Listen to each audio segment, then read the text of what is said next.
Are you trying to conceive, but you're not really sure when or where to start? Knowing when you ovulate can significantly boost your chances of getting pregnant. So today, I'm sharing this simple and effective method to track your ovulation so you can maximize your fertility. Welcome to Roots in Fertility. My name is Carley Schroeder. I am a functional nutrition coach, personal trainer, yoga instructor, intuitive healer, and mom of 3 young boys. Today, I want to talk to you about your ovulation. Now, this is a critical tool regardless if you're trying to conceive or not to conceive, because you can use it to support yourself if you're trying to get pregnant, or as a natural contraceptive to holding off. So understanding and tracking your ovulation can really help in both of those areas. So let's dive into the various methods and tools that you can use to track your ovulation accurately. All right, let's first make sure you have the basic understanding. Ovulation is a process during which a mature egg is released from the ovary, making it available for fertilization.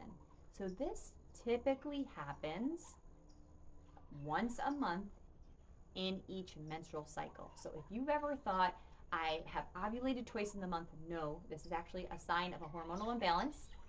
It is one time, and sometimes we skip it if there's too much stress or travel or other things happening into the body.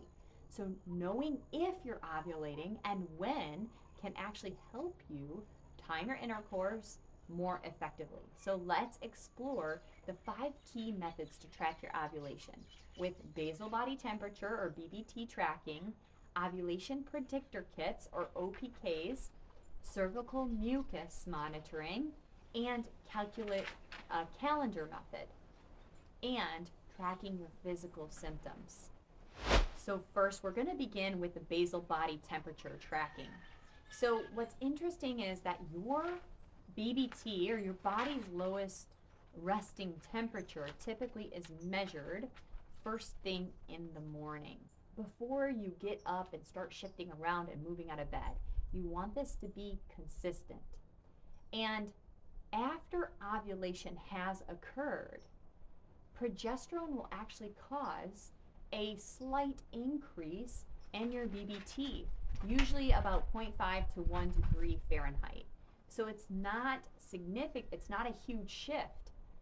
But what's interesting about BBT is it's not going to give us the information before ovulation occurs.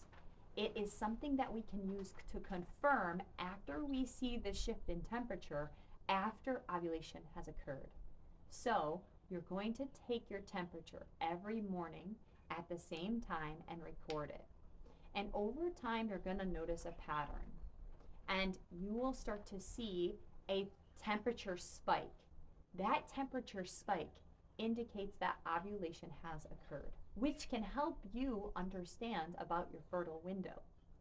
Now, if you're not seeing any thermal shift, this could indicate a different issue with a hormonal imbalance or something onward. So make sure you're taking at least 3 months in a row to start to really understand what your body is telling you and if you're ovulating at all. Next, we're going to discuss ovulation predictor kits, or OPKs.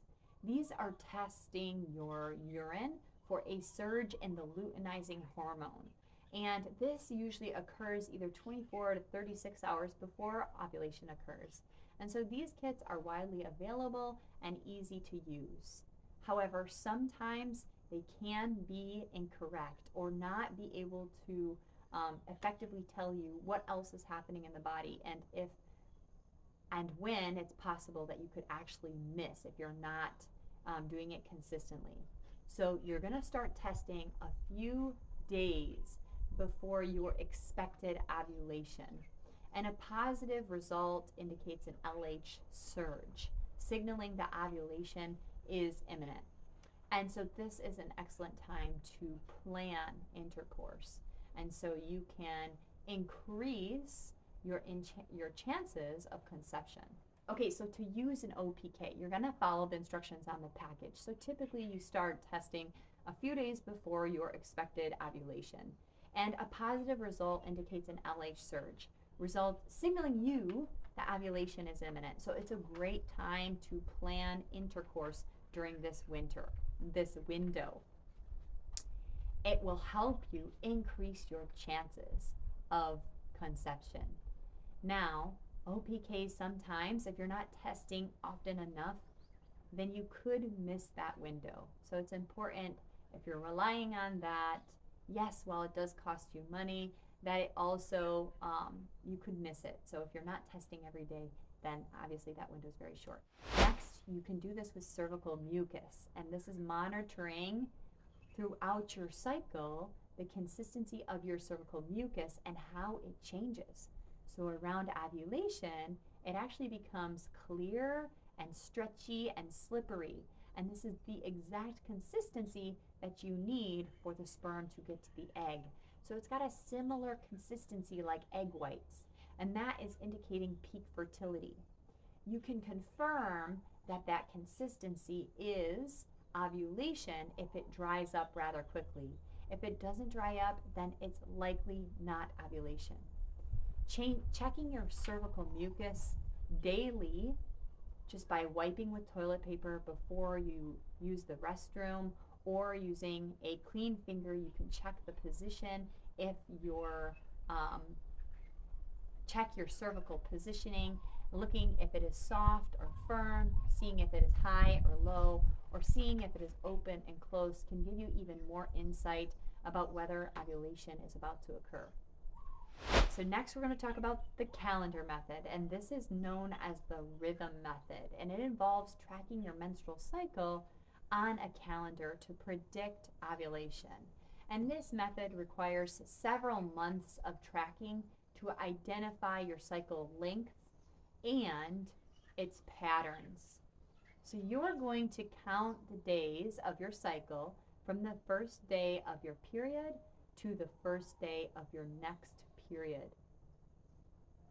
And ovulation typically occurs about 14 days before the next period. So marking these days on your calendar to identify your fertile window could be helpful. While this method is less precise than others, it can provide a general guide for you.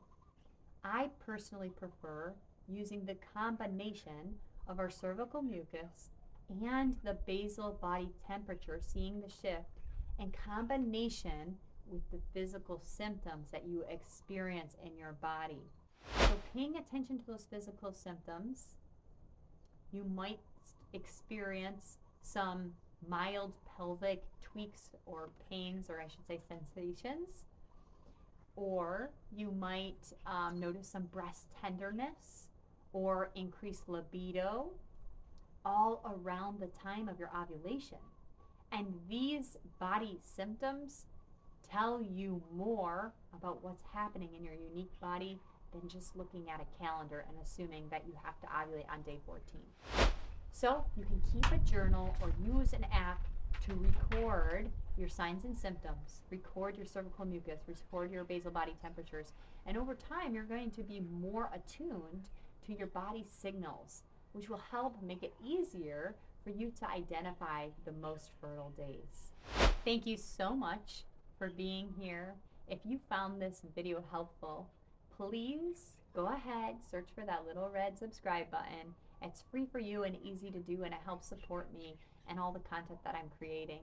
If you are on this journey for holistic fertility, I invite you right now to join my community on school.com/rootsfree.